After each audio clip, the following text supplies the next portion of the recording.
Jimmy Gizmo here, bringing you a very quick overview of my embedded systems workstation, aka a combined Raspberry Pi V Plus and a Arduino Uno and associated input, output, and power components.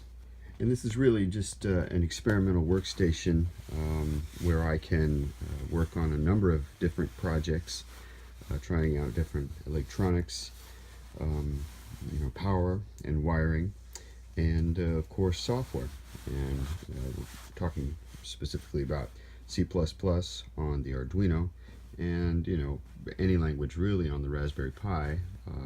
My language of choice for most things is Python. Now, this Raspberry Pi here has been mounted in a Smarty Pi touch case, and that allows you to combine the Raspberry Pi 7-inch touchscreen display with your Raspberry Pi, and that's mounted inside the back. You can kind of see where it lives here, and you do have the pinouts exposed. So this case is quite easy to assemble, quite nice, lots of mounting options. Power is something you really kind of want to take good care of with both the Arduino and the Raspberry Pi. You need to know just what voltages you need and you want for different purposes. I basically have a 12 volt supply and a 10 to 11 volt supply. So the lower voltage here comes from these 8 rechargeable lithium batteries, and my 12 volt is from a pair of 6 volt series connected sealed lead acid batteries. The power coming to the Raspberry Pi stuff, or anything I need, is coming from this very nice little 12 volt DC USB power hub. So that's the best power I could give it. I do a lot of heat shrink wrapping. You can accomplish quite a bit with it. It works nice, looks nice, makes cables go where you want, sort of organizes wires. For example, really quickly, that heat shrink, we've got the separate sensors have sort of their separate bundles of cables there. And this current enclosure, if you want to call it that, it's a little hard to get to, but there's a power switch back in here to turn on that hub, and hence the Raspberry Pi. You might notice that there's a sort of a free USB cable here. This is to be plugged in when I want to program the Arduino or control it in real time from the Raspberry Pi. So this cable has been sort of routed to kind of permanently live there, and I can just switch this out to the Raspberry Pi when I'm using these two directly together. And this red one is actually intended as an external cable, which will go to the laptop, and that's for programming the Arduino from a laptop.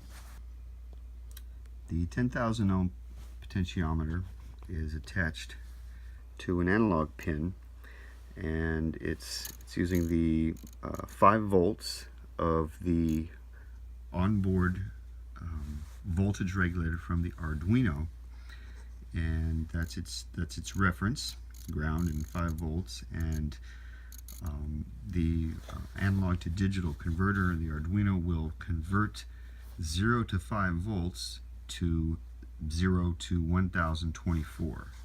If we get the whole value up there, yeah, pretty close.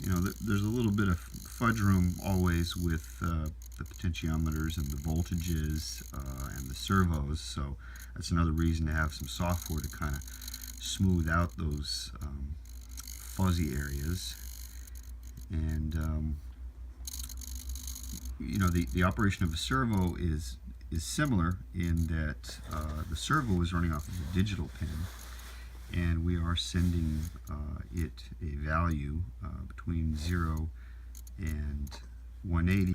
The servo software converts that to a pulse width modulation duty cycle proportion. There's specifications on how servos work, such that they interpret the duty cycle of the pulse width modulation, and so there's a little bit of electronics inside the servo that interprets the PWM duty cycle and converts that to positioning of the motor.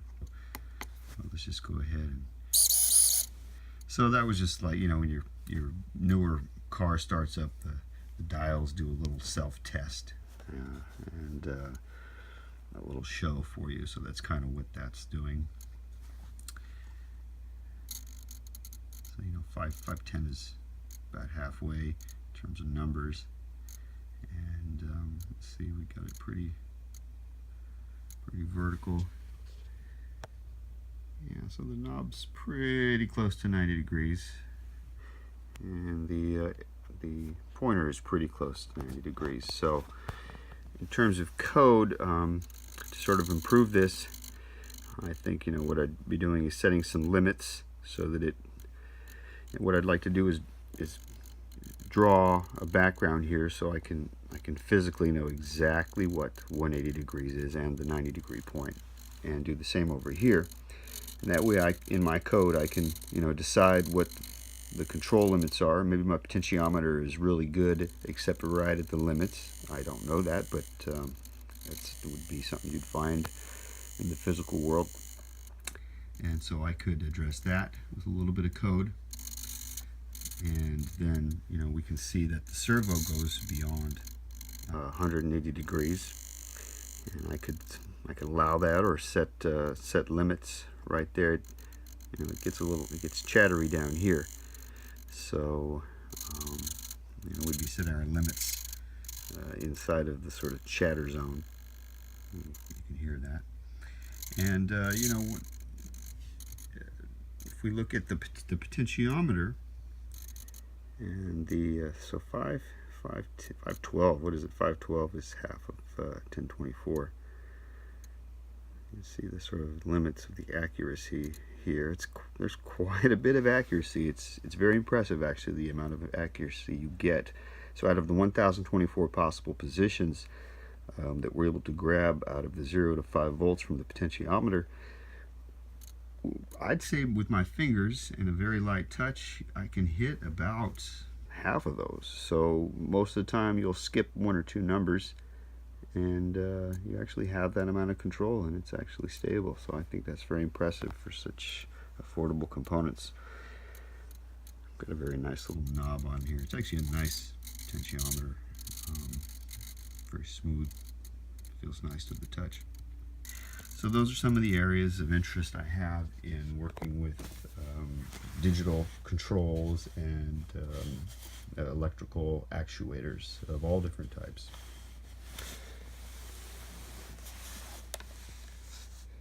One thing you can do now with a library called NumPy is you can put NumPy firmware on the Arduino and the NumPy Python libraries on the Raspberry Pi, connect them. So I would disconnect my laptop USB plug and plug in this one that goes from the Raspberry Pi, and then that kind of turns the Arduino into a slave that will respond directly to Python commands, and you can do quite a lot with that. So that'll be an area we'll be exploring. Nowadays, you really would probably just go out and buy a newer board that has the I/O capabilities, but generally speaking, the Raspberry Pi of this vintage, the Raspberry Pi has all the compute power, and the Arduino actually has much better I/O than the Raspberry Pi. And I think I've kind of touched on everything of interest here that I can cover in a brief overview. And I would just ask you guys to stay tuned and check things out, because this is the tip of a big old fascinating iceberg. So we're going to get deep into all this stuff and much, much more here with Jimmy Gizmo.